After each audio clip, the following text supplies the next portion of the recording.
Welcome everyone. Welcome to day 7 of our online handball coaching seminar. Today, Primož Pori will be with us. He will have an interesting topic, really. He will tell you more about it later.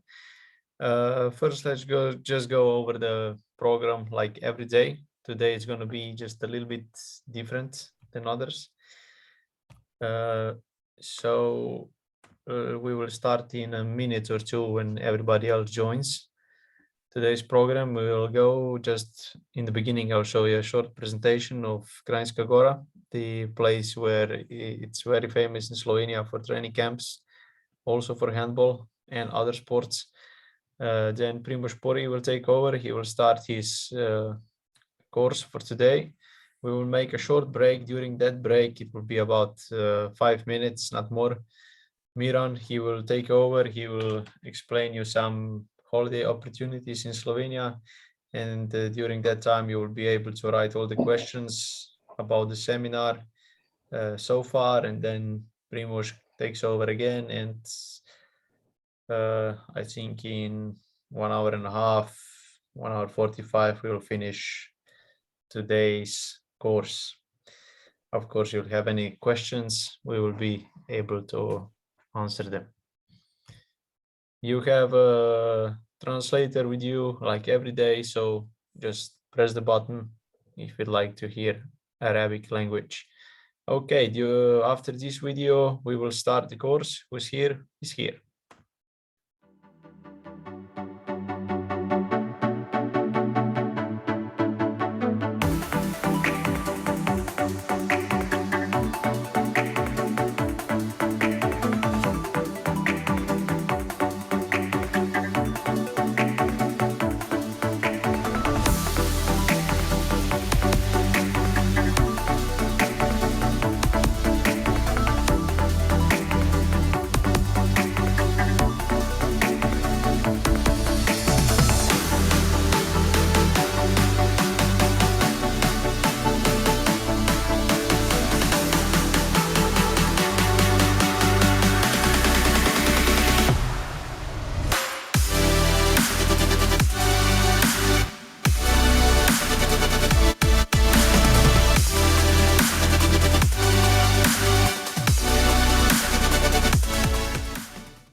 Primož, you can take over now. Okay, let's start.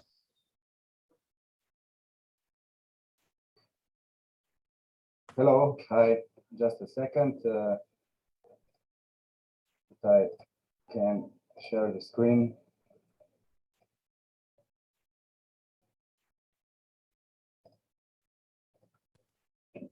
Are we in? We're in. Everything is okay. Yes. So we can start. Just to put presentation in this kind. Okay, let's start. So hi to everybody. It's very nice to be back. It's a little bit sad that we are not here in private about this situation, but what can we do? Also in that kind of way we can also share knowledge and maybe find something useful. As you know, I work as a conditioning coach, so also today's topic will be addressed to that part of the handball preparation.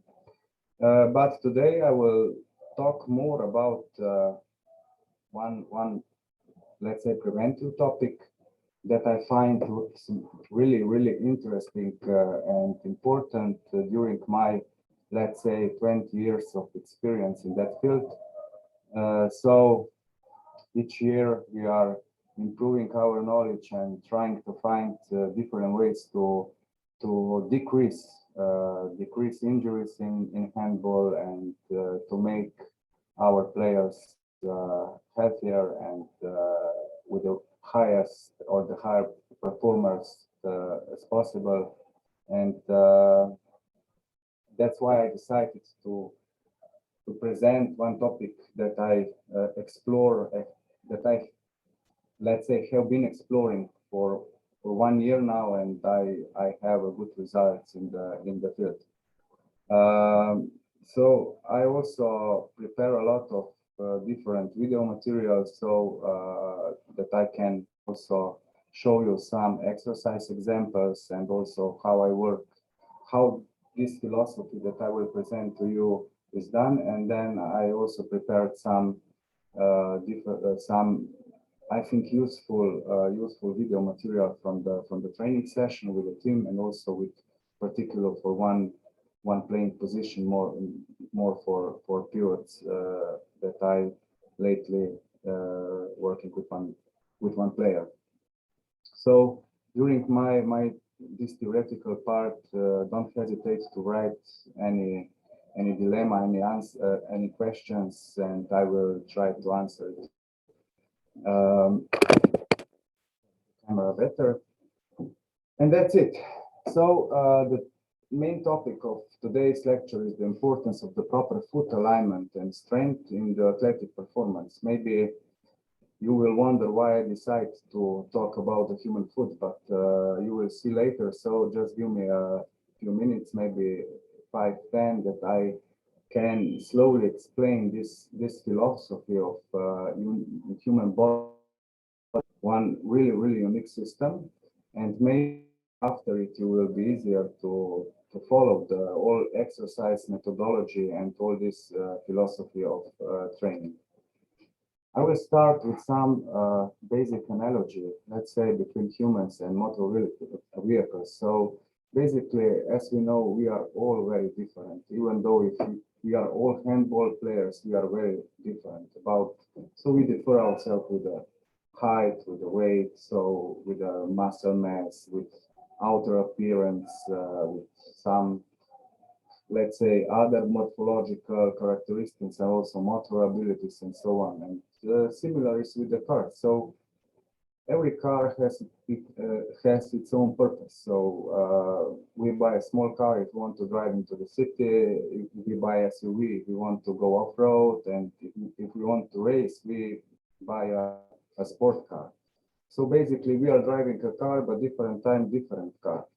So similar to humans, also the car has 3 important components. So I will try to show you which components or which systems into the body are so important. So that there are 3 systems that could be also compared to the car. So basically, frame, it's really important, undercarriage and suspension system, and also wiring or electric system. So this system do not work the same, so are not equally important which car you choose. So basically, if you want to go off-road, you need a car with really stable and strong undercarriage and suspension. But if you want to drive fast, you need to have a good electric system, maybe the engine and so on. So basically, really different. If we compare this to the human body anatomy, we have also in our body 3 really important systems. So first of all is the skeletal system. In our body, we have 206 bones. It's really a lot of different bones which gives us support on the body. So between those bones are joints which help us, and around that joints, ligaments that help us, that we would easily move our joints when the muscles will come into the system. So if we compare undercarriage and suspension system with the car, we can compare it with the muscles. So the muscles are attached into different areas, but very strictly and very precise and very systematic and organized into the right areas, that they can be able after it, when we will add the nervous system, able to perform the movement. So basically, we have around 600 muscles into the human body, which are, like I said before, really good organized into different layers with a different function. But just with the bones, so this bone tissue and with the muscles, we cannot perform movements. We need one element or one system more, and that system is, like in the car, electric wiring system is also in the human body movement control center or system, which gives us, which the main boss in this system are brains, and that gives the informations, electric impulses into the muscles, that the muscles can perform different movements. So basically, all these three systems together must work simultaneously, that we can also talk about the proper movement and so on. For one data, this nervous system in the human body is really amazing. If we would line up all neurons in the human body together in one line, it would be around 1,000 kilometers long line. So basically, you see how developed, how organized is this system into the human body, and very important to move the body, to control, to perform movements, and so on. So basically, all three systems need to work simultaneously, synchronized, and one without another is zero. So we cannot move. Of course, we are coaches and we are talking about the athletes, so we need some extra information about that. So because athletes are, if we compare it to the machines, we are racing cars. So basically, from both areas, we need and expect and want to get the maximal performance and also the best results as possible. And that we are trying. That is our profession. And if I would ask you from that slide, which part of the car you find the most important? If I would say to you, just pick one. Some of you maybe would say, okay, this is for sure it's an engine. But you know, the engine without the good brakes, it's not good. So the other maybe would say good steering wheel and maybe the transmission. Or it's true, but without the good tires, it won't be working properly. So basically, it's very hard to say, and also in the human body, it's very hard to say which part of the body is the most important. Is this the muscle system? Is this the nervous system? Is this leg strength? Is strength the most important? And so on. So basically, we can just maybe say that every and each part, the part of the car is very important, and it has its own purpose. So basically, what we need to achieve is that all these parts together are as much as possible synchronized and balanced with the other parts during the race, or during, if we compare it to the human during the handball game, for example. So next thing to think about is with the driver car with 200 kilometers per hour with the bad tires. So basically, or maybe the wheels pointed out of alignment on that direction or outside, or that the tire would be worn out. So basically, it's very risky business. And if we are not thinking about that, usually accidents happen. So basically, high speed and not good tires, maybe a little bad weather, and that doesn't work. So if I would ask again, maybe if we think we now start talking more about the human body, so which part maybe you think it's the most important here? So we showed the skeletal system, the nervous system, or maybe are the veins and the cardiovascular system, or the lungs that we can breathe, or maybe the digestion section, or maybe the muscles. So again, it's really hard to talk about that. And also, and today, maybe from all these parts together, we will select one little part in the human body, which is really from that perspective, it seems that it's not so important, and I will continue and try to explain it why, from my view or for my opinion, is important. Basically, we are very rarely use some exercises to strengthen the foot area. So basically, it's very neglected and underrated in the sport training process. So basically, Maybe it's that why, because we are all the time during the things and games, we are wearing the sport shoes. And that's why we think that all our foot on the sole of the foot is very in, let's say, in safety zone. But there is not all this sport shoe industry is developing really every time better shoes, better technologies, better absorptions, and that's why, let's say, very let's say that way that our foot become very lazy, so the muscles cannot work properly if the shoe does everything for us. But we think that way, but it's not, because if we make our foot inactive, also some other systems upside in the body, so in the leg area or the trunk area, won't always work properly.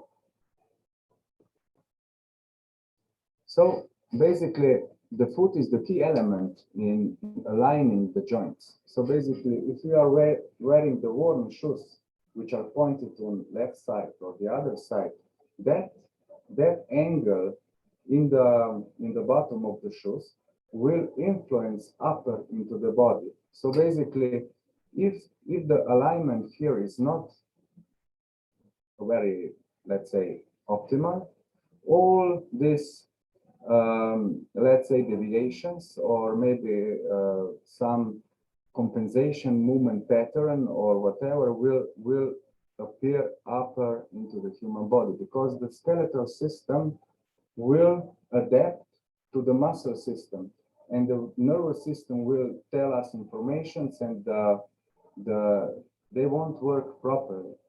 So basically, because some alignment in the joint won't work properly, we can witness some irregularities in the foot. I will talk about this later. So basically, or it's more pronated or in neutral position or supinated. That causes are, or that examples we can see into the sport practice. But what is important here, when the alignment on the human body is not good, so we cannot achieve a normal gait, running, all these movement patterns, we cannot jump properly, and it will impact on overall posture in the body. So basically, maybe before 5, 6 years or 10 years back, maybe I noticed, I observed the players, how they run. I said to them, you don't run properly. And I was trying to explain him how to run, but he couldn't achieve that position, good coordination. And now after that year, I know that years, I know of learning, I know that he couldn't run because of some problems, issues that he had here, maybe that influence on the whole posture, and also his running technique wasn't good. So basically, my approach in these years of experience is a little bit different. What is important in the foot? So basically, we have 3 different tasks of the foot that the foot needs to perform or execute. So the sole of the foot needs to perform a good stability, a good support that the ankle area could move. So if we see our handballs or handball game, we are performing during the game a lot of high intense sprints. If I want to do a high intense sprints, I have to lean forward, and that my ankle need to be very mobile, that I can use this my important muscles in the body, so like hip extensors, like hamstrings, gluteus, and all that muscles. If the ankle is not moving, and I cannot, and the sole of the foot is not stable, it's a big problem for me in that manner. And also what we have in handball, we are changing the directions very fast. So let's say that agile characteristics of the game also insist from our body to not to compensate that forces to left to right, but to resist those forces into when I change direction. I need the stable support that I can move in left direction or right direction and change it. So more stable is the sole of the foot, more we can move the ankle. That's the main idea behind it. Maybe if we were on some seminars before, maybe I showed you this photo before, but that's why maybe in this case, maybe you would understand it better. So basically, all the human body is very well organized. So what you can see with this red color and green color, there is some, let's say, correlation between stability and mobility. With this green color, I just marked the areas in the human body which needs to be very mobile. And with the red mark, I just, with the red color, I marked the areas that they need to be very stable. So for example, the ankle joint, the hip joint, the shoulder joint, and the thoracic part of the spine, and also the wrist area and the neck, that area should be very mobile. And on the other side, the scapular system, scapula's lower back, knee joint, and also sole of the foot and the elbow, those muscles around that kind of joints here, they need to be very stable. So this is the main, let's say, scheme or a picture that is the base how to plan the strength training. This is really important in that manner. So basically, if we don't have, or we are not able to have our sole of the foot stable, all those systems upper, they won't function for the proper purpose. So basically, I already told something about that thing. So what is the main function and text of the foot? So that area needs to provide a stable base of support during different kinds of stress bearing activities while I'm accommodating to variety of surfaces and activities. So they need to provide a solid base. Then the other thing, it should work as a rigid lever and for a pushing off movement. So during walking, running, jumping, my sole of the foot and the foot needs to be stable, because in that case, if they would be stable more, I would run faster. I would be able to have more elastic, to use more this elastic potential in the muscles. So I will jump higher. Maybe I will change direction with more power and so on. And also it needs to be very mobile to adapt to uneven terrain. If I'm talking about going barefoot somewhere, but in the sport hall, in the handball game, uneven terrain is when I try to change direction. I put forces into the, let's say, on a side of the body, and that's why it's so much important. Before I continue, I just want to briefly show you the anatomy of the foot, and that is because we rarely see it. We usually, when we study different muscles into the human body, we usually see pectoralis, we know latissimus, we know hamstring, or we talk about glutes or whatever, or calf muscles, or what biceps, triceps, and so on. But usually we don't see how complex that foot area is regarding to anatomy from the perspective of the anatomy. So basically, in the human, in the ankle and foot complex contains 26 bones, 33 joints, and over 100 small muscles, tendons, and ligaments inside. So basically, it may total 52 bones, which makes a quarter of all bones into the human body. That is really fascinating about that number. So there is a lot of different ligaments, and so on. So basically, we are considering this area when we twist the ankle, and then we go to rehabilitation.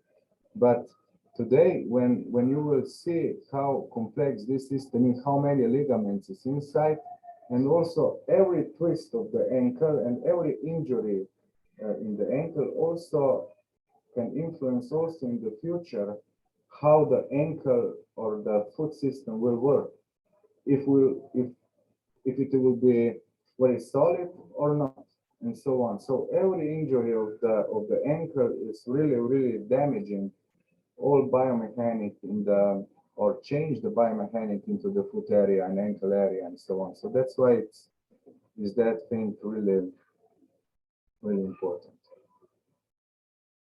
And also that foot complex works really close connected to the ankle complex. So we have ankle joint and the foot area. So basically that's why I'm showing you this photo to see how long muscles we have into the calf area in the front side, at the side, or on the back of the calf, and also they are attaching, as you see, on the bones, on different part of the bones in the foot, from the lateral side, from the medial side, and from that point we can see that ligaments that are stabilizing all small bones into the foot area, and that ligament is mostly injured when we twist the ankle. So basically, if that ligament is stretched or there is a rupture on it or whatever, they cannot, this area cannot be so much stable anymore. And that's why all that stuff that I told you before cannot be achieved when I talked about stability, when I talk about that I can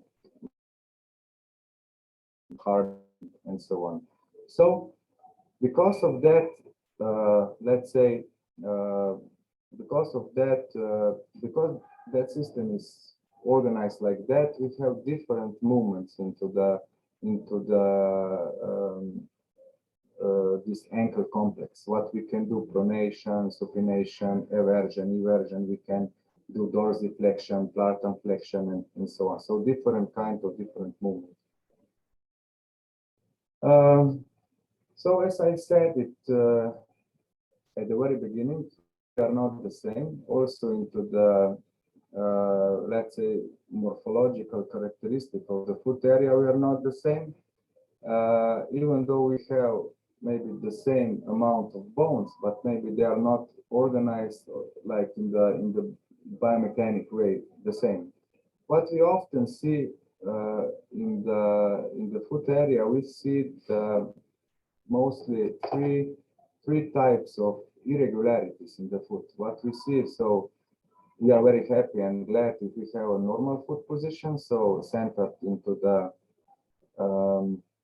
right direction, but mostly we see that kind of situation, so flat foot or fallen arch, and in some situations we can also see the hollow arch or the high arch when we see this kind of irregularities, or the fallen foot or flat foot. We see this. So basically, if you check all the bones inside, you see why the experts are calling it fallen arch, because the arch is falling in that direction, and the high arches, the bones are positioned very high. So basically, this is from the point of using other muscles in the body very different. I'm going to show you some short video. Hope there is no sound, and that is because that you see how this area that we are talking about is organized. So what you can see here, how different bones are very close together, working as one system, And you see how the changes of the height of the arch influence also on the other bones. So basically, please check this area here. How also all these, let's say, changes in this area will influence also up to the body. So you see, when the heel, when the sole of the foot is dropping, also the bones here are rotating. So basically, all these things are very close related one to another. From this angle, you will see better. When the arch of the heel is dropping, also that bone area from the calf is turning or rotating inside. You can see from that point. And I will explain it. You can see it from the position up. So basically, we see mostly from our athletes or young players, we see this position. So this is pronation of the foot or low heel arch, and but in some cases we are also witnessing that kind of so high heel arch.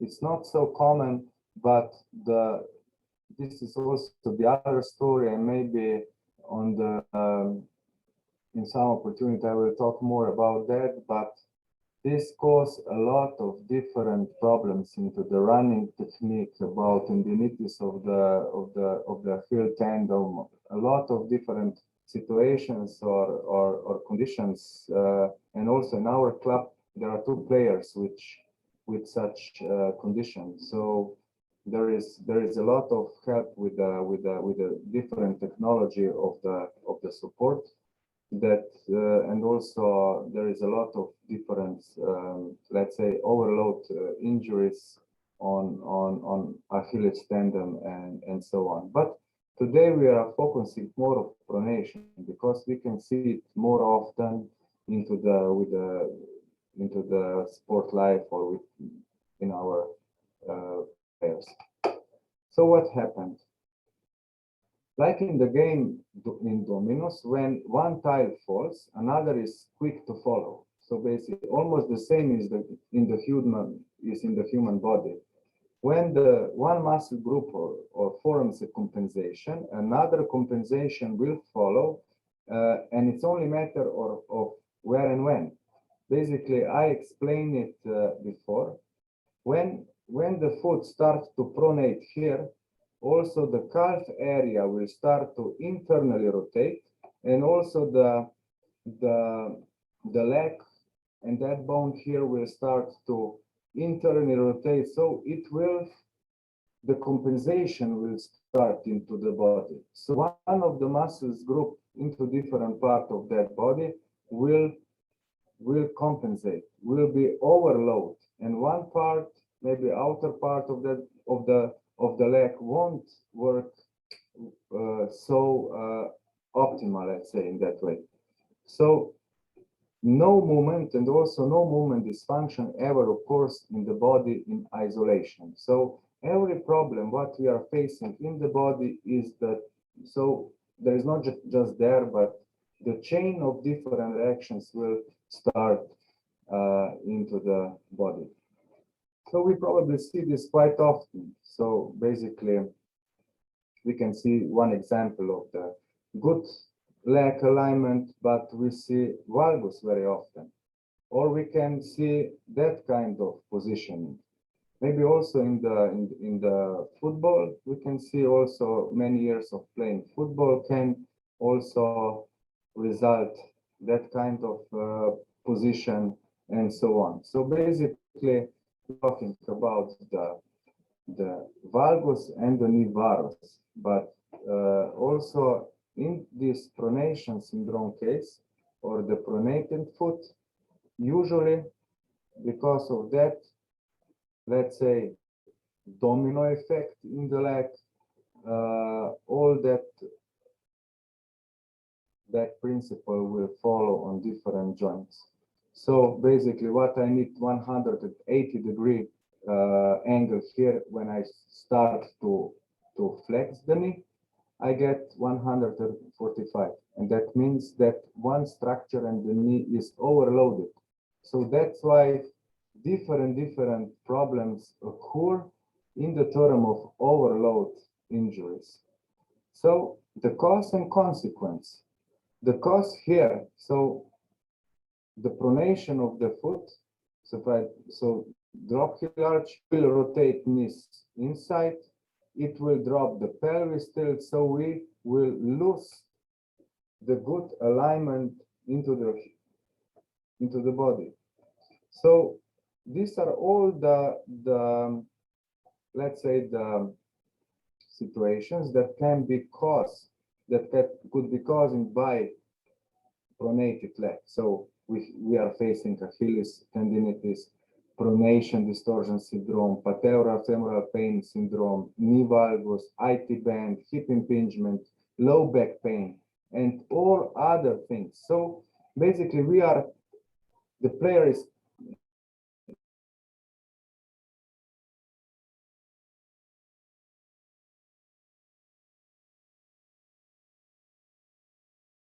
this is the consequence. Consequence is here, but the cause is maybe, I'm not saying that it is, but it's maybe here. If you try to work on a good posture, on a soul stability, maybe few of that problems will immediately disappear. How we can observe if we are having the flat foot? So first of all, you can see this number 4. You can see it. I showed before how we put the print when we start walking barefoot on the floor. There is a print of the foot. If there is no like a curve inside, then it's for sure the pronation, that it's the foot pronated. If we are walking a little bit in the letter V, let's say like this, on outside, so like this, basically it's also could be a cause. Check the shoes or the training shoes of your players.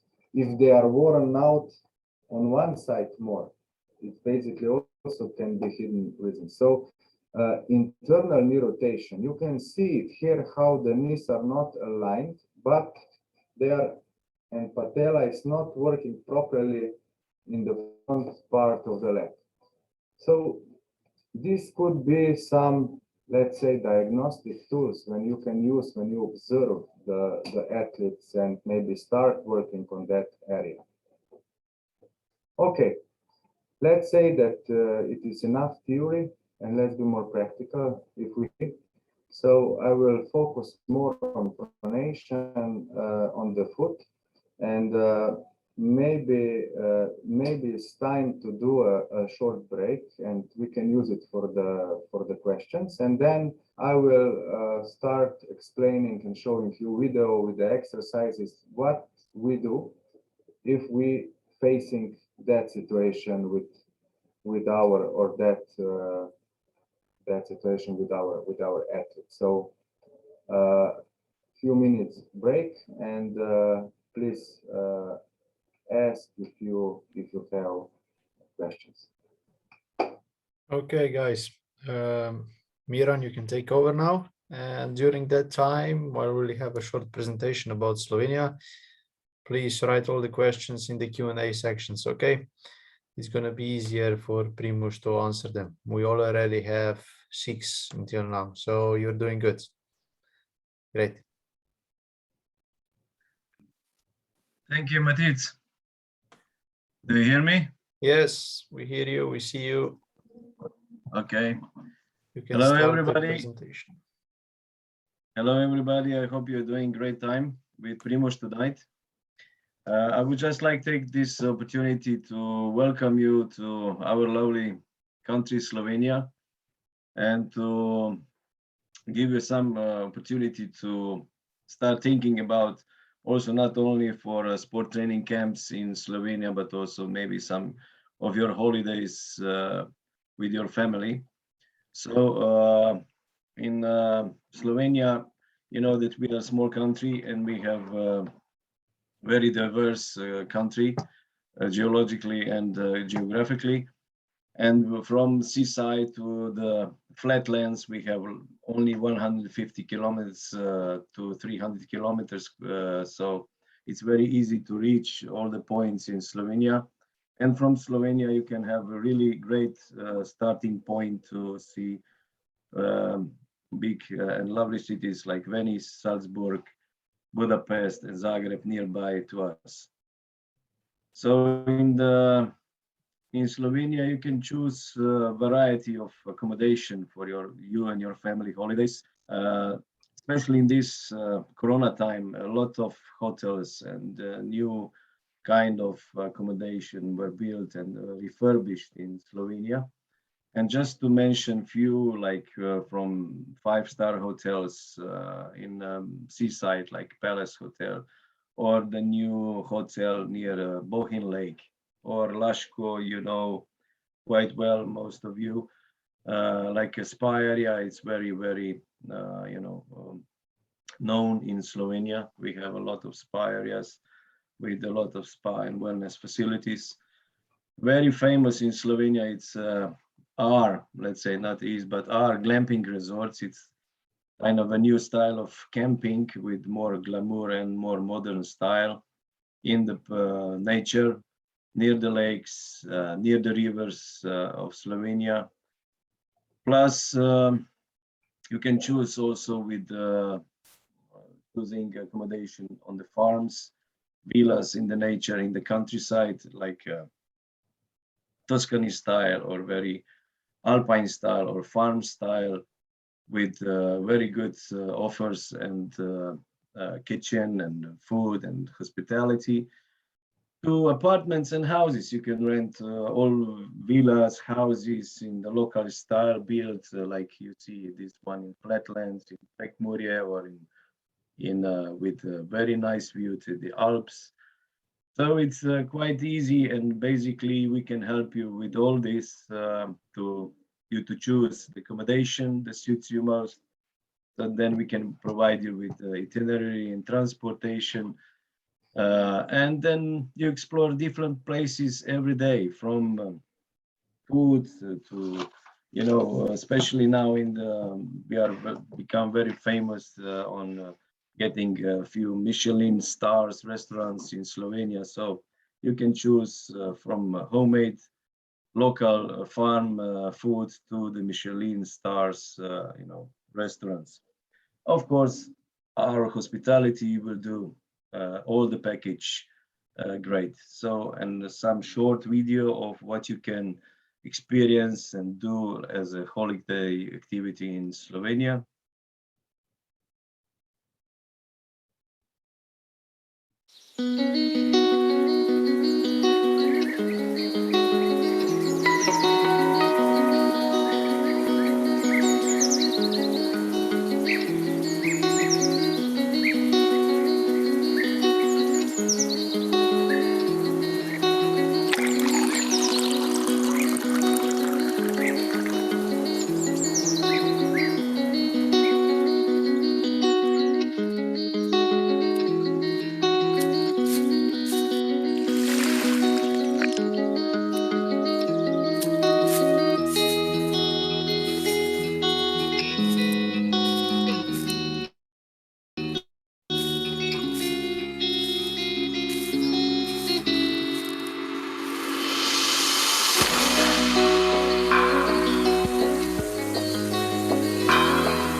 So in short, welcome to Slovenia. Come with your team to have a training camp in Slovenia, or come with your family. We welcome you in 2022. Thank you, everybody. See you tomorrow.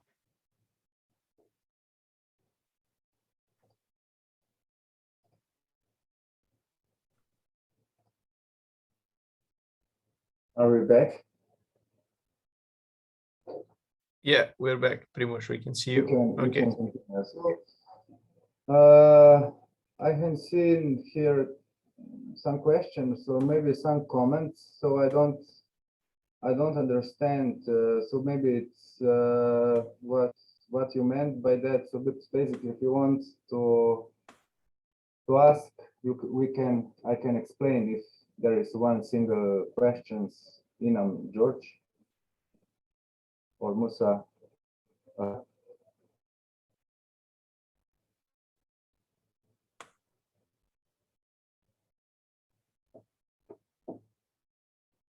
Or not. Primož, do you want me to allow them to speak? Yeah, of course. Okay, I will.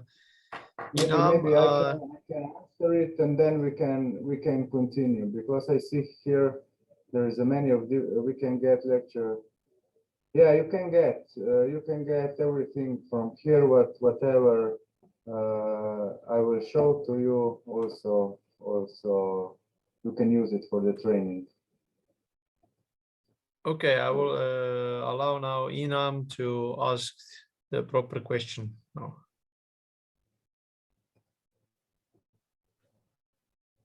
Inam, can you hear us? Yeah, hi, how are you? Great. Okay.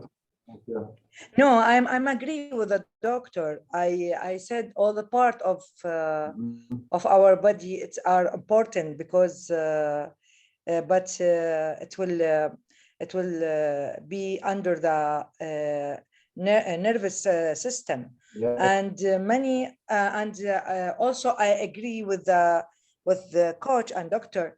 If have any problem with our feet, it should be make many injuries in different of our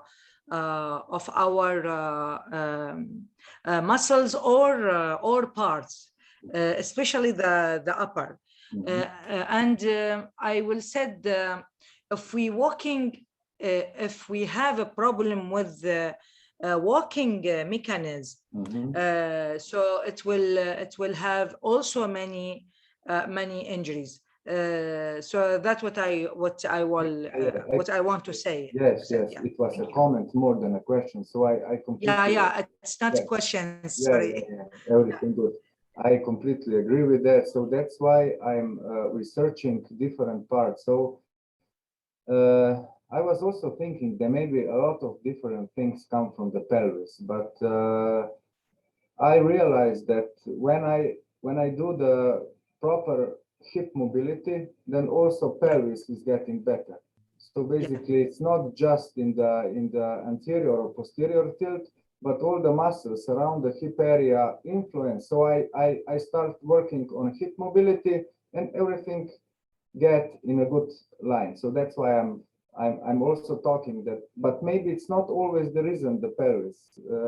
If there is some different alignment of shifting of the pelvis, then I'm trying to explore further. So basically, last year I really of different training programs and also approaches and preventive strategies in the foot, and I see a really good results. Especially by with this jumping knee situation, because right. when we change the position of the foot, when we make the sole of the foot stronger, also the knee injury is gone. It was really fascinating how that systems are connected. Yeah. Thank you so much. Okay, you're welcome. Thank you, Inam. Okay, so we have Musa. Musa, would you like to ask the question? I will allow you to speak now.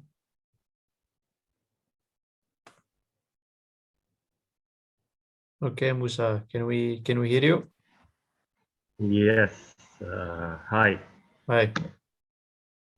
Hi. Yeah. I have just one question. Don't you think that athlete who has supination more affected sprain ankle than the athlete who has pronation? Don't you think that? Yeah, but we are also facing. It's not so true because we have the foot in. We have the foot inside the shoe. I'm telling you that maybe we will have different ankle sprains in that cases, but we are having what is the case here, that we are wearing shoes, so our foot is in the shoe.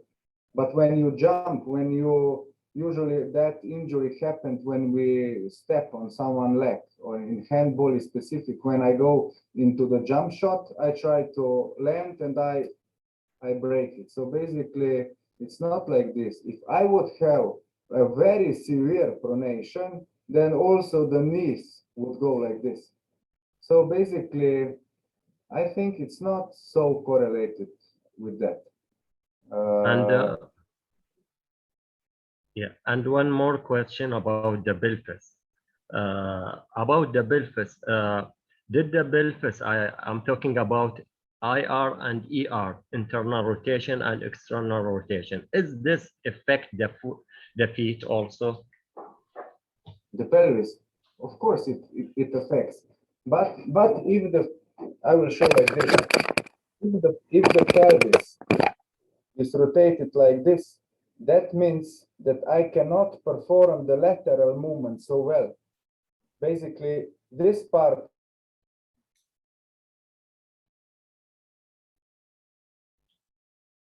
not working properly, especially this side area. So the gluteus medius is not working. The IT band, but IT band on that side is overloaded.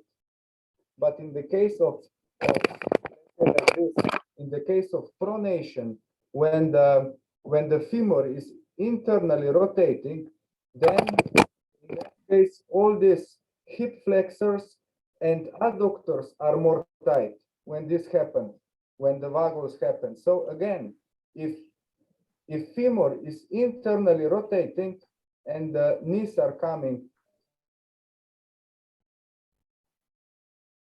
work. So you cannot sprint. So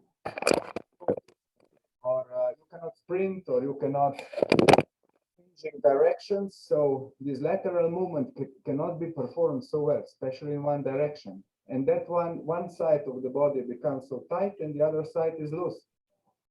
That's why you need to start working with the whole chain. But usually on one side, mobility of that side of the pelvis who is lower, they need to be addressed. Mobility, and on the other side, more stability. Okay, thank you so much. Yeah, you are Okay. welcome. Thank you, Musa. And then now we have Saud.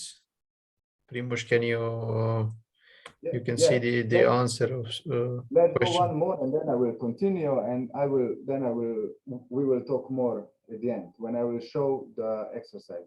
Okay, just here in the Q&A section, there's one question for Saud Alnezi. I think it's clear. So what are the reasons that make the player vulnerable to injury quickly? How can a player avoid injuries as much as possible? To that question, we could talk one day, because the reasons for the injury is either can be the genes, let's say the very not so solid skeletal system, so that player can be very prone also for so bone injuries, let's say. If some players don't have so strong ligaments, or they cannot build so much muscle mass, what we need. So basically, because we are so much different, we need to address all these things individually. basically what I do in my life all the time here. I don't prepare anymore. I do prepare training session for conditioning in my team, like a general plan. But always I do some specific for a wing player who is like had such condition. One player has condition of the shoulder. One player is more prone to have a low back pain. One player is like this. So basically, we cannot solve problems just by let's say with one general plan. But because also in handball game it's so demanding to be the sport conditioning coach, because it is so many diversity between the players, about the height, about the loading during the game. So the back players are loadings of the back players are quite different than the wings or pivots or whatever. So basically this is the main idea. And what I do is that before we start testing players' strength, speed, power, whatever, we do really good scan of the posture. So we observe the posture, we observe the movement patterns, we observe the what could go wrong during the season. So basically we are quite close to it and we work a lot on that area.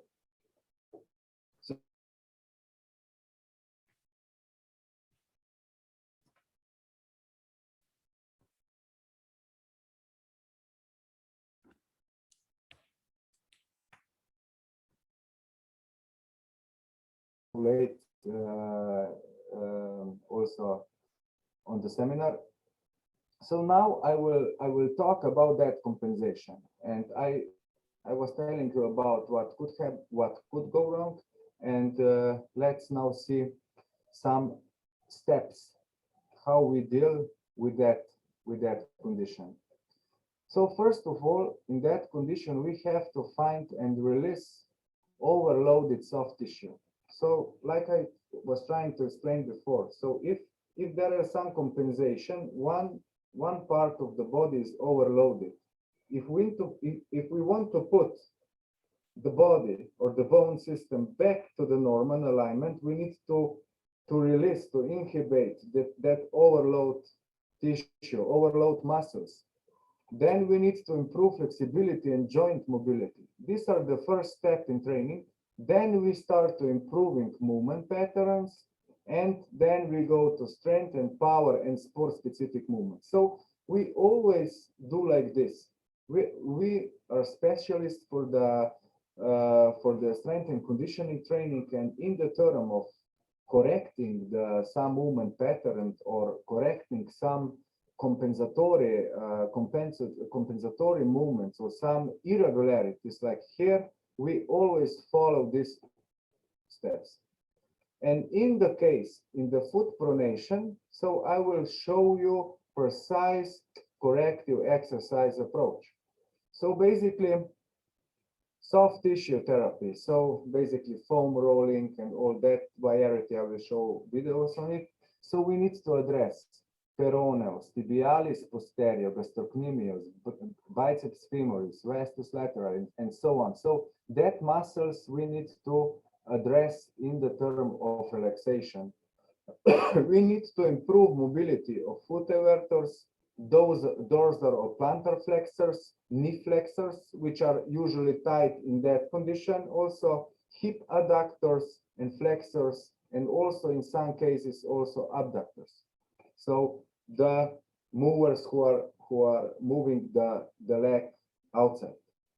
Then we are trying, next step is to improve foot or gait patterns.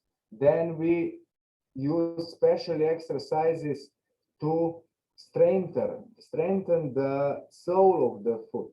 And there is one really important part of the foot, which is a big toe. So we need to improve the strength of the big toe. When the foot is aligned inside, also the big toe is not working properly. And the big toe, it's really important. If we strengthen it, how it will make our sole of the foot stronger. if you remember, and if you check all these muscles, the human anatomy, you will see it, and I will explain it also later. Then we start with the strength exercises of knee extensors, hip adductor. We are doing squats in different way, and then we approach to jumps and chair action. So this is like a pattern. This is like a path how we can approach to the corrective exercises in that term. So I will show. Hope you can see it, but it's you just maybe check if everything is okay. So in this video, you can see the proper alignment of the foot and all structures upward. We will see a jump and then the landing. Be please careful observe this area here. What will happen with the foot in that case if the foot is working properly? So you will see landing, dropping. Nothing happened. If we see it one more time, so after, yeah, wait, hello? Primož, the video is good, but we cannot hear you while you are playing it. You cannot hear me. What should I do?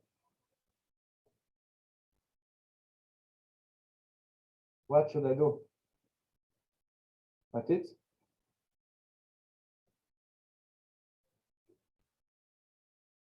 Hello?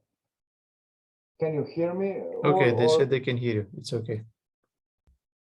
Just you cannot hear me.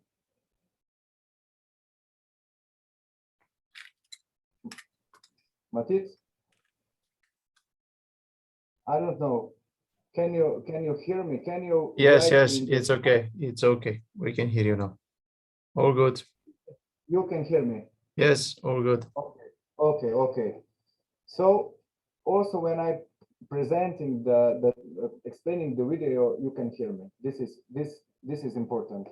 So yes, basically we saw here this situation. So after landing, you observe what happened with the foot.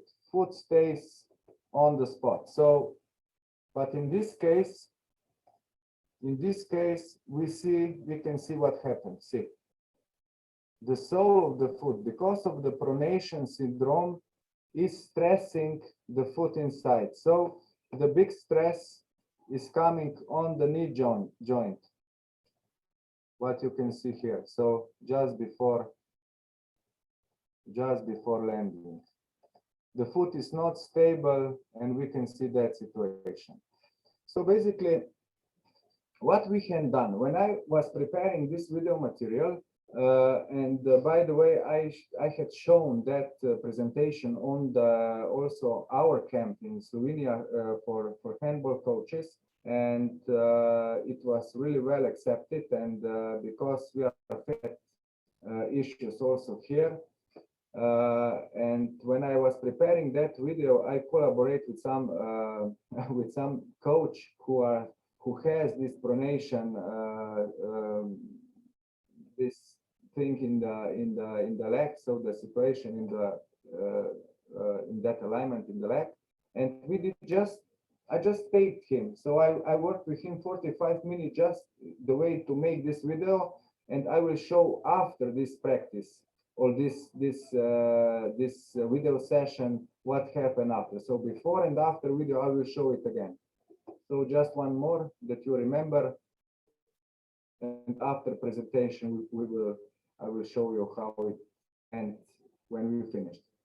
So let's start. So soft tissue therapy, we address some muscles. So tibialis posterior. This is very important muscle which attached on the bones here. And if this muscle is weak, it will drop the arch of the foot.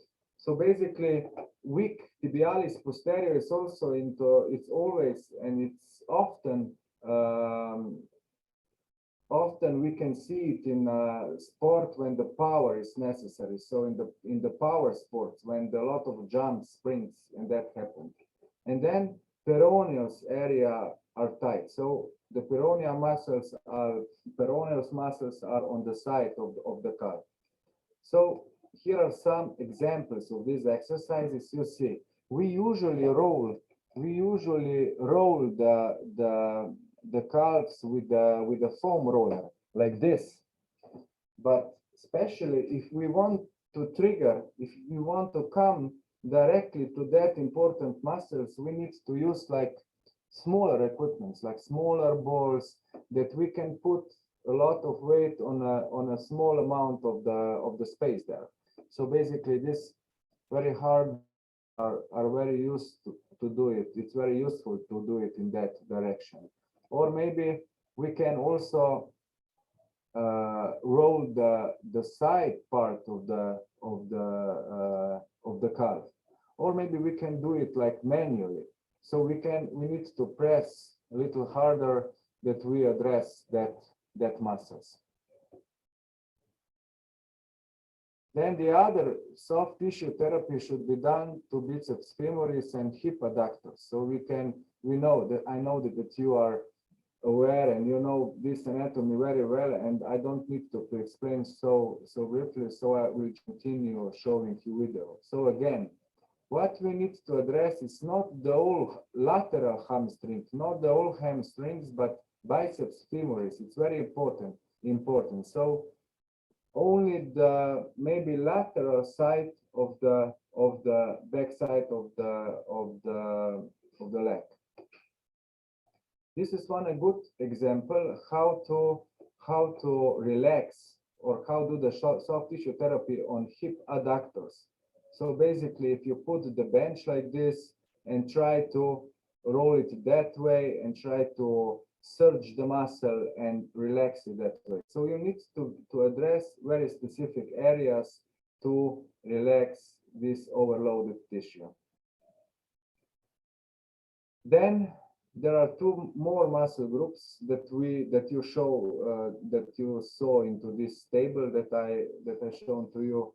So tensor fascia latae, which is really important. So it is on the side of the hip, and also hip flexors like iliopsoas area and this. So basically, also for that area, we can use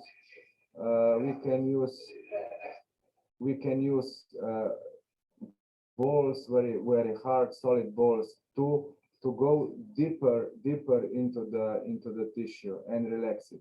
And if you will just again, if you would use just maybe a foam roller, you won't come so directly into the right spot to the muscle. So basically, if you can see here, we are working about the foot, but we need to do all this relaxation therapy or stretch it to the whole area. Then flexibility, mobility. So you can see that we can move toes on our leg like this. So we can move one toe, and you see how long muscle is that muscle that that it flex the long toe, the big toe of the leg. And we can move all four fingers together, which are attached and they are sharing the common ligament, which go also up higher and attached on the back side of the calf. So basically, to do is to stretch. You need to stretch a lot this big toe finger like this, so you can use like a stepper or some device which is a little bit inclined to do it. And all four fingers you can move or flex or stretch a little bit on a side. So this we are here now on flexibility and mobility. Then tibialis anterior, we need to stretch it, and the soleus muscle. Tibialis anterior, which is attached on the front side of the calf, we can stretch like this. So we put, this is that coach that has pronation syndrome, not on that, but the other leg. So like this,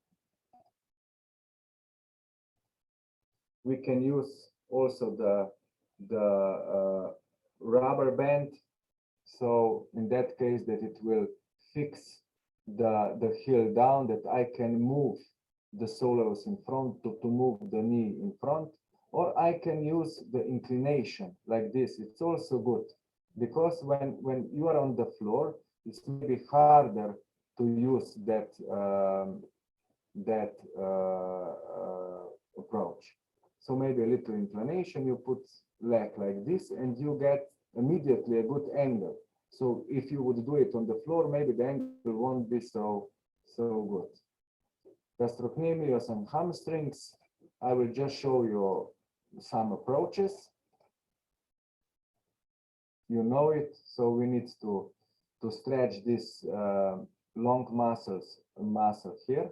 So we need to step on the stepper and put the heel down, or we can put the fingers up and go closer to the wall. Or we can, hamstring area, we can stretch by different approaches, with this rubber band, with this power band attached at the back on the body, and with different things, but you know that. So we can use also different exercises. Then hip adductors and hip flexors need to be stretched. So this is exercise, very good exercise for hip adductors. So basically we go in this 4 position on the knee and arms. We put one leg 90 degrees out, and we can maybe just move, lean forward, back, or just rotating the leg in the opposite and in one direction, in back in the front. Hip flexors, we stretch like this. This is really good exercise for do that.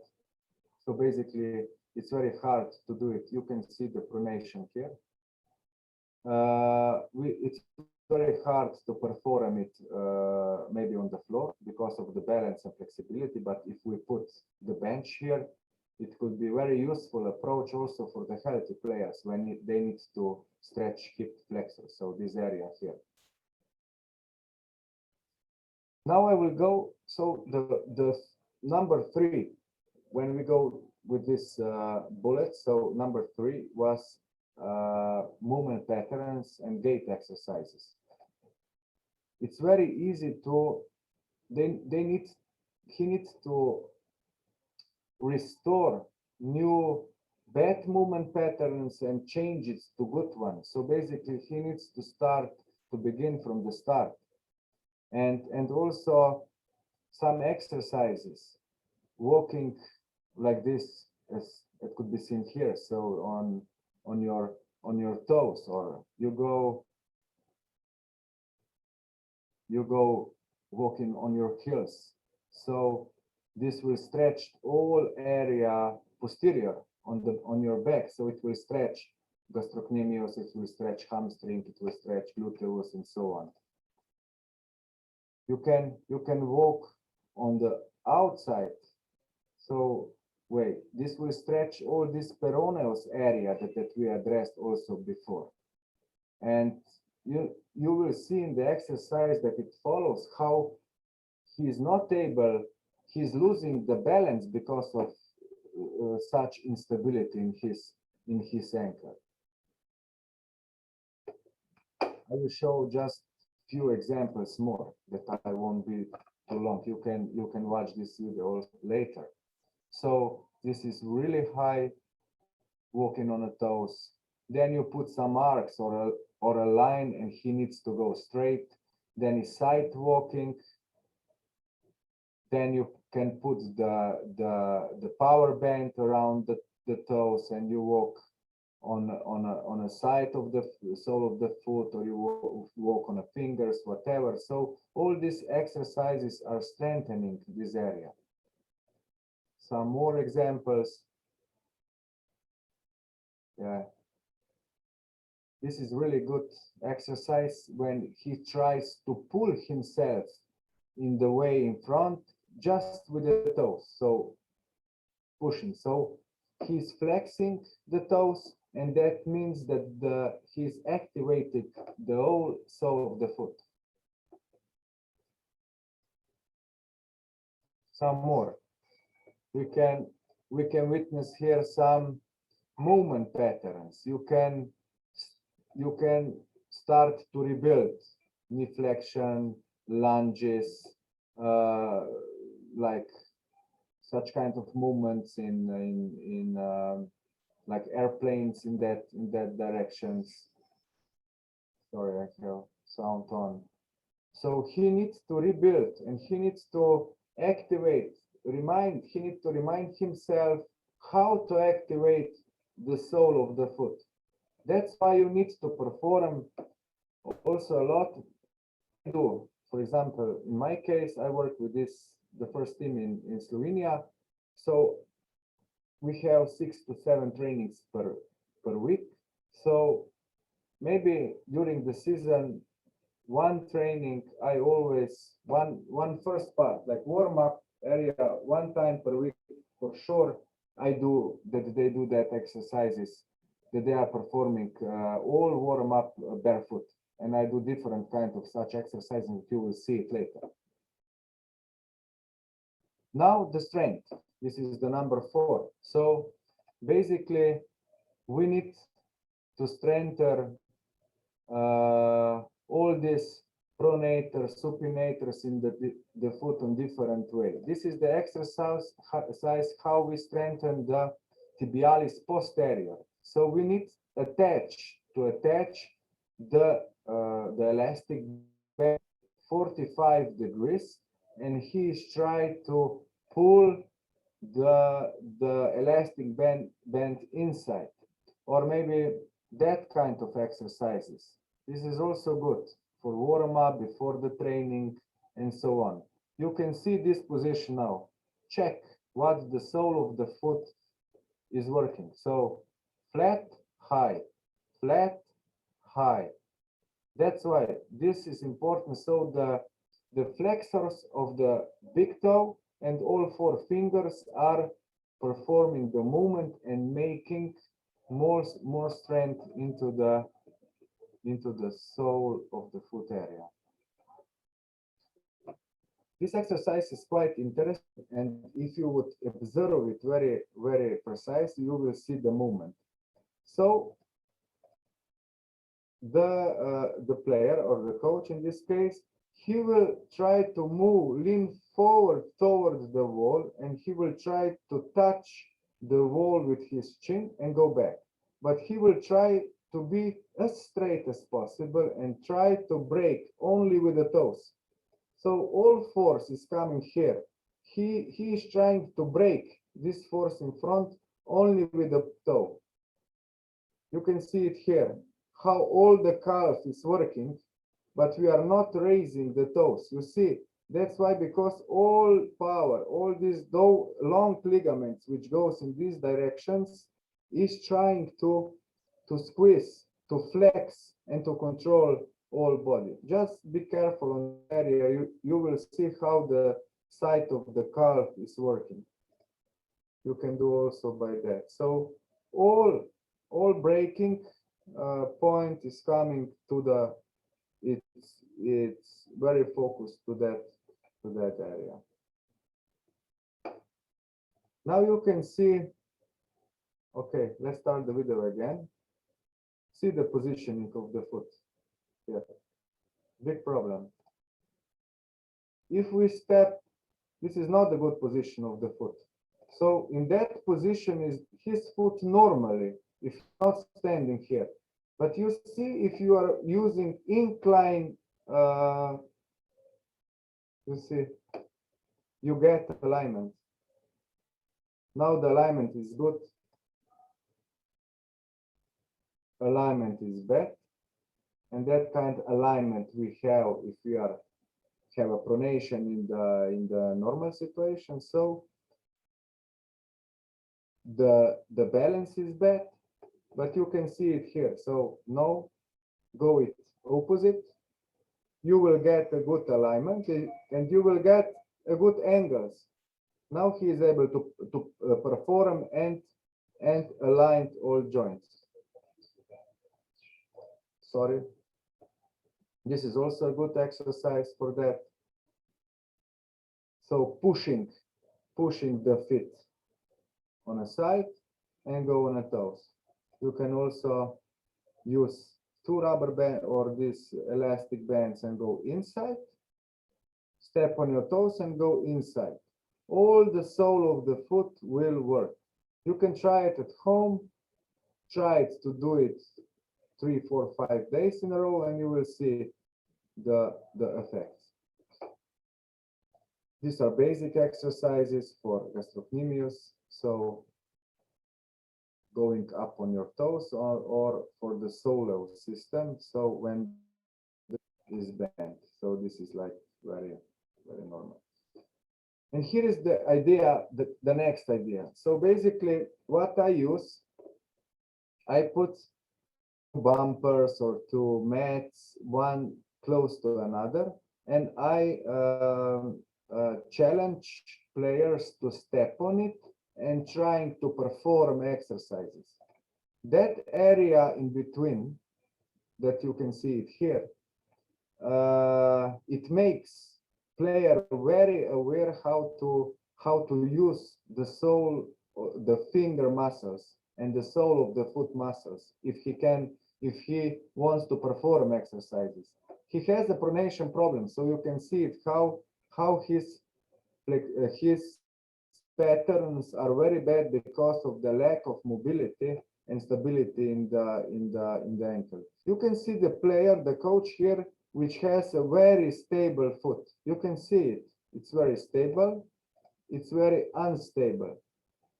So Rock, in this case, he helped me till here. But when the exercises become harder, he cannot continue because his condition is not so good. And then Luca, I make a video of Luca because he's really, really in good shape in the term of foot stability. You can see it. You can play with the movement. You just put two bumpers, you step on it, and then you can do many things with it. It's a good stabilization. It's a proprioception. He had to control the whole sole of the foot. He needs to do it barefoot. You can play with the movement, whatever you want. In this case, he's squeezing the ball, so we activate also the front part of the hip, shoulder adductors, so the chest muscles. We can play with the movements like this. So we open. We are handball players. We don't want to forget this. So basically touching, stepping over the hurdles, whatever, and all the time aware of the foot. So the foot is all the time working. And also we are improving the hip mobility and so on. Look two examples from the practice. We are working in the group. I put two hard matrices one to another and they perform. Just observe what happened with the toe. See it here. He's pushing the toe inside. That's why the whole sole of the foot is working. And this is really, really good. See it here, how he is trying to stabilize the foot. And if you have a few mats or just that kind, you can also use some other equipment for that. And I'm doing this quite often. And here also some examples more. All these movement patterns, they need to be performed in a good manner. So now he's more aware how to do the movement, how to control the sole of the foot, and you can work like this. Also some other examples. I use this power band and attach it like this, that he would use hip adductors more, so gluteus medius in this case, and I put I challenge him like this, that he put the leg incline. Check here. Let's go again and check this area. how struggling, how he is fighting to be stable. But this is the first time, so this is maybe half an hour after we saw that video at the beginning.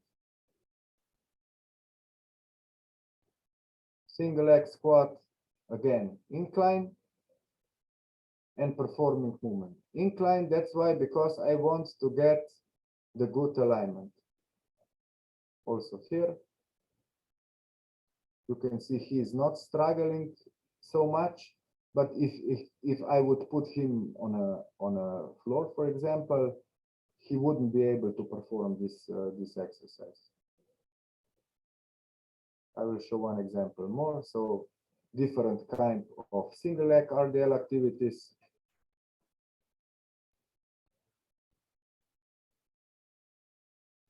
So that approach is really interesting.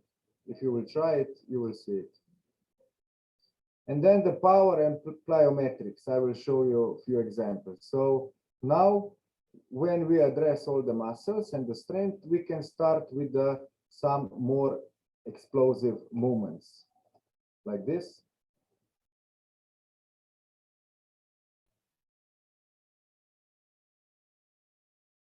He's struggling, he's strengthening the foot, he's attaching, he's like making a connection to the all body areas.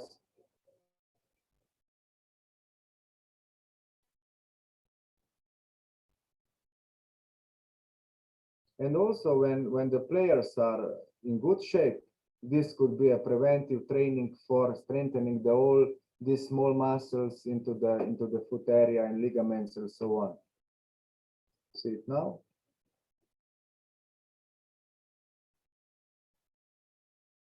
Movement patterns, and if you can see it, they are better now. Also after few repetitions or few exercises. So let's see what happened here now. This is after the training, after 1 hour of taping. See it. Can you see the difference?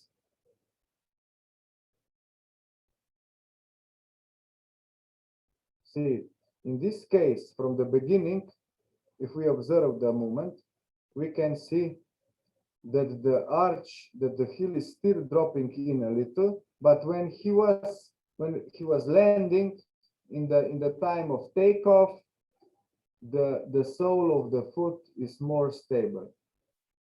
See it now. Zack. He knows how to activate all these muscles into the foot. So okay, let's see some more examples. What I do into the preventive training, this is our pivot, one of the best we have. So basically he's completely healthy, but once a week we are doing maybe some individual training. He needs some special core stability workout and balance, and we are doing it like this.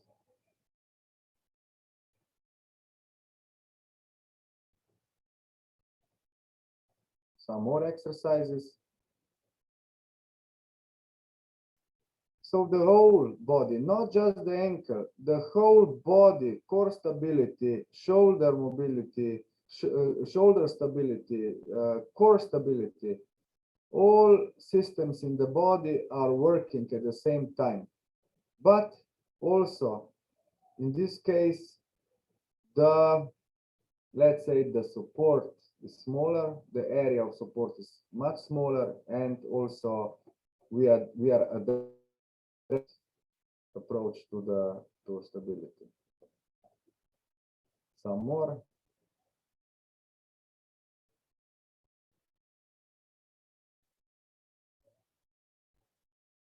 This one is very interesting.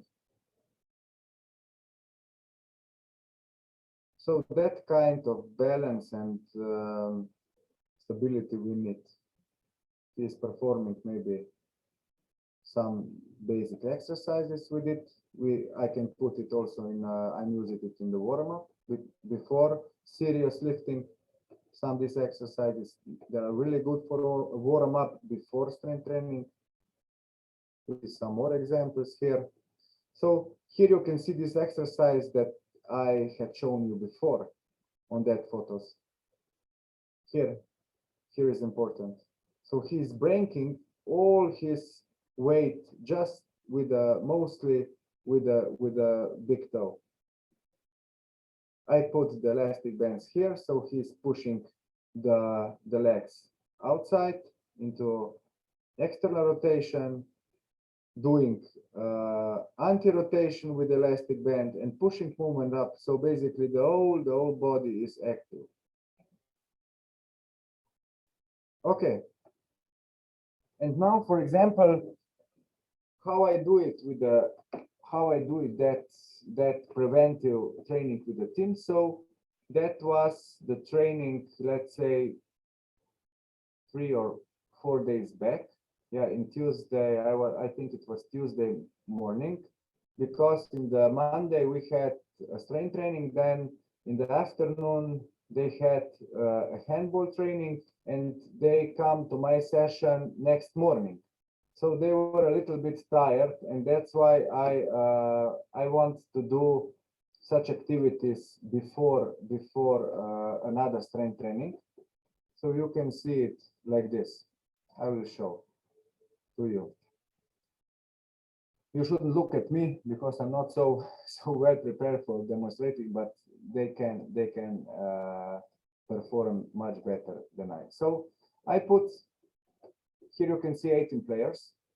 I make 4 groups because I want that they come to new repetition very often, not maybe just 1 group. So I make 4 groups, 4 mats here, and they are doing some movements. So they start with the walking on the toes. Then I reverse this bench, that the area is quite small, maybe just 10 centimeters, and then they continue with such movements. So I start, you can see here beginning of the training session, and then I will finish with the last part of the warm-up, or after 25 minutes, for example. This is the first exercise. Then you can see they walking on a hill here, hill on the back and back. So we are a little warm up the body. So we go lateral. You can see how hard this is the morning, and I also want them to be focused. That's why I put something like this, that they are start to be focused on the training, although they are a little tired from yesterday. So I'm always trying to do the training as a fun element that they enjoy. So basically every time, a lot of time, I change some routines that it's not so monotone, or I don't know what I'm talking about.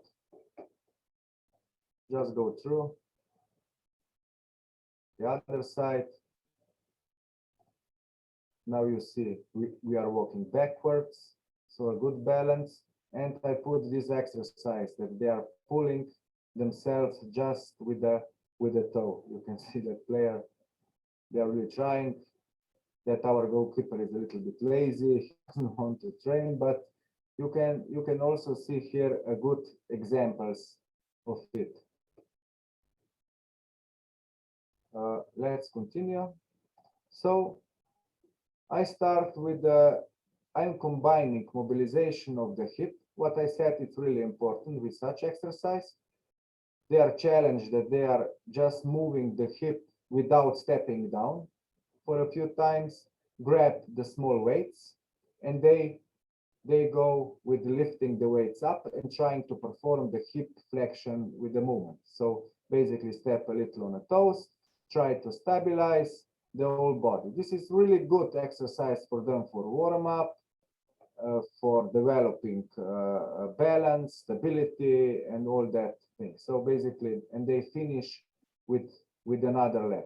They start with the left leg, go and finish with right leg. So like this. He's also not doing so well. Maybe you have to observe that guy with our pivot. He's really focused every time on the training. You can see it here. So this organization for the training session, I have a goal. So my goal was preventive. My goal was foot. I want to warm up so I can also address many goals together. And also as a coaches, you need to know how to organize the training that they will be effective, maybe in the small amount of time. So you can see the next exercise. So this, but I don't know how I would call this exercise, walking from the sitting position in the front and back. This is really good exercise for strengthening the posterior chain. So all the muscles from the back side of the leg, so hamstrings and this.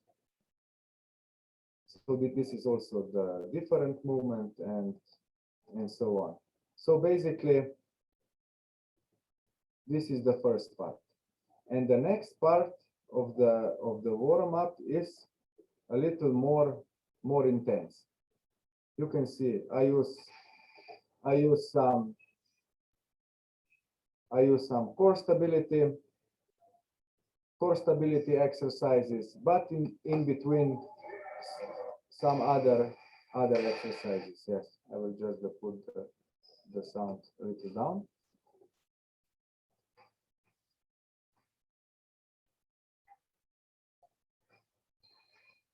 Now, in this case, after this, let's say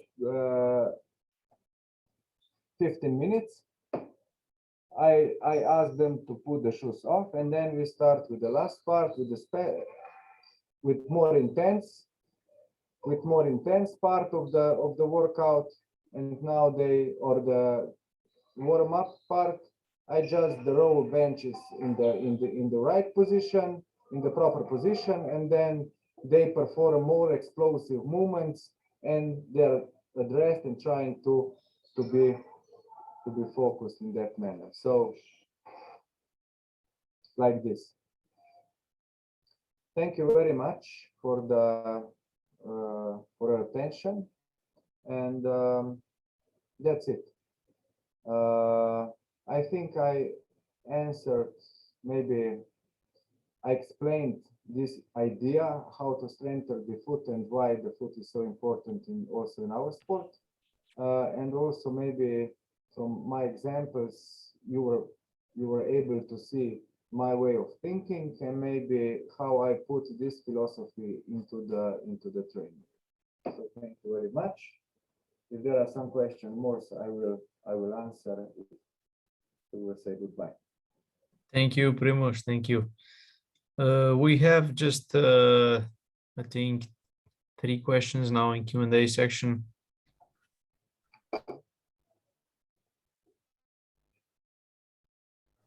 Should we make a test for fit players, special younger players before start? Yes. So should we make tests for fit players, especially younger players, before starting the season? So of course we are all the test before the starting the season, but I think our job is to all the time observe the players. But I agree with you that we often forget, because when the players, they are coming into the field, into the hall, they are usually, they have the sport shoes with the sport shoes. So we are not maybe so focused on that area. Yeah, but maybe it's good that you observe sometimes, maybe every 2 months or 3 months, what is going on, what's happening with the foot. Yes, also trigger point can be treated. I showed you with this soft tissue therapy. It's also, we are hitting some trigger points on the and that's, these trigger points will relax the muscle.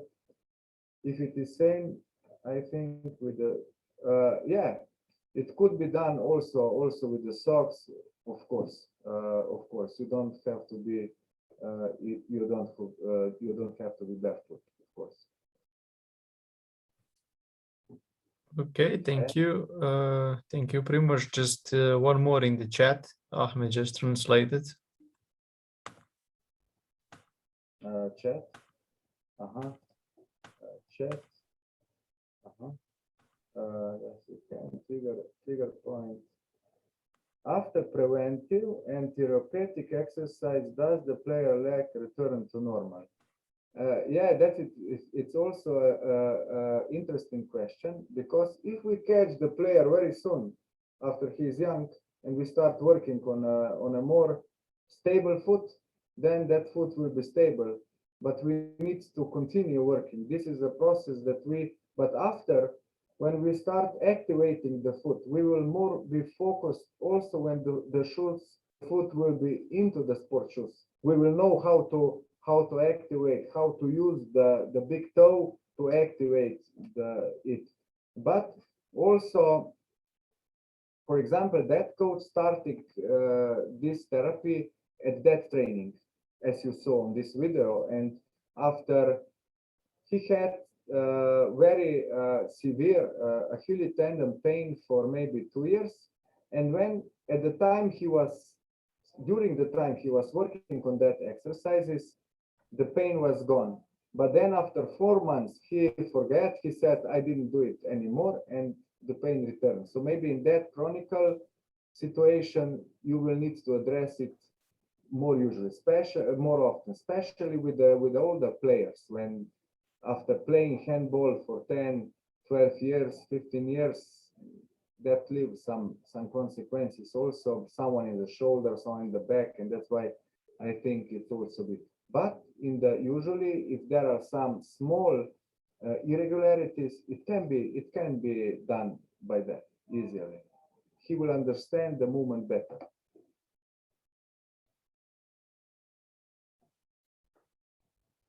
Okay. Is that all? This I cannot.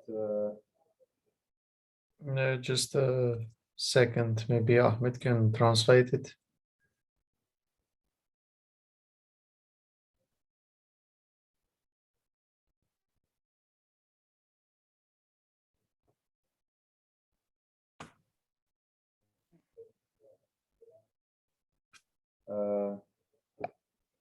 What we do? Do you advise players to warm up before the start of the training? To warm up before.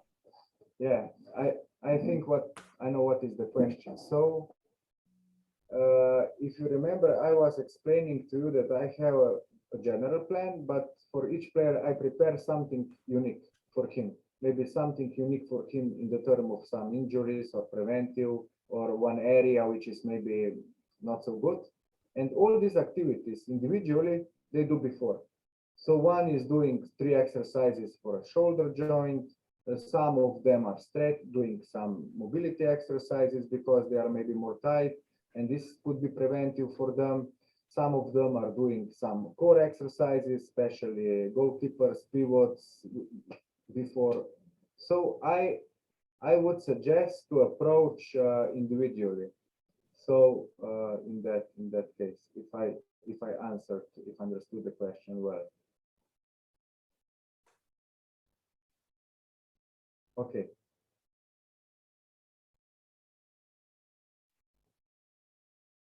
Hi, Nabil. How are you? Professor Puri, how are you? I'm good. I'm good. I have one question. Mm-hmm. How important is recovery for injury prevention?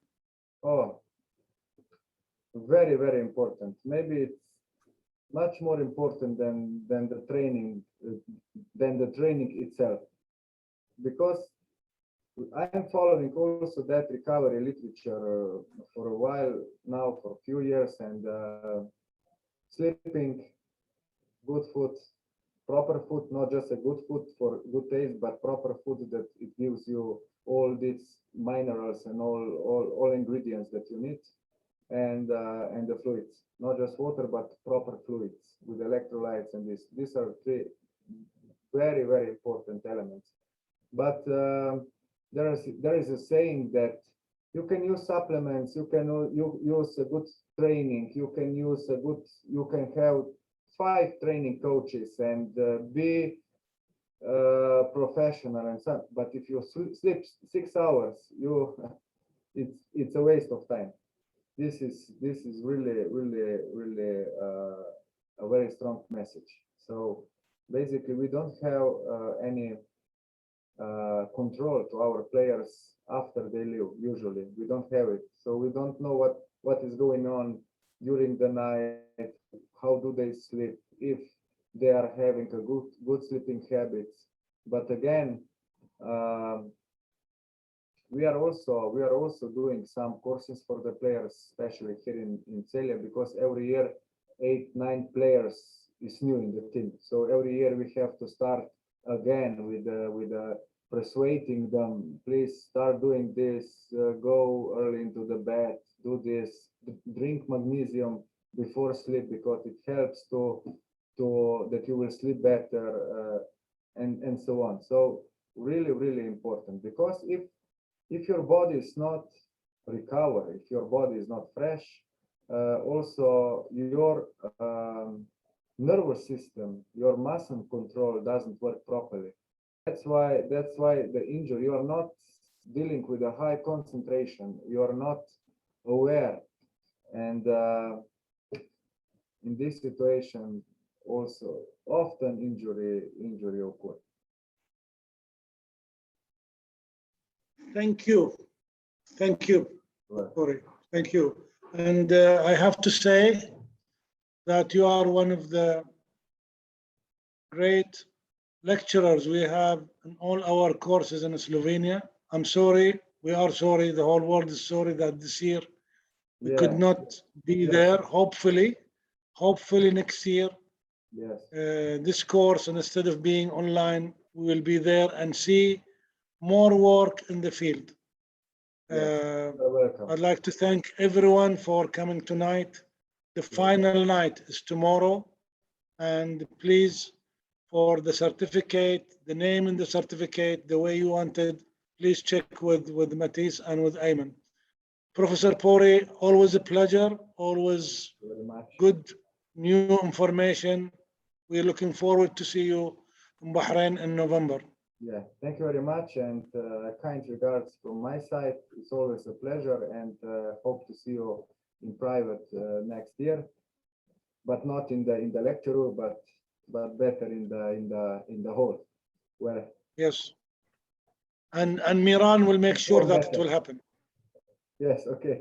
I'll do my best. Okay. Thank you. Okay. Goodbye to all. Thank you, guys. And Bye. see you on different occasion. Yeah. Bye-bye. See you tomorrow. Thank you. Bye.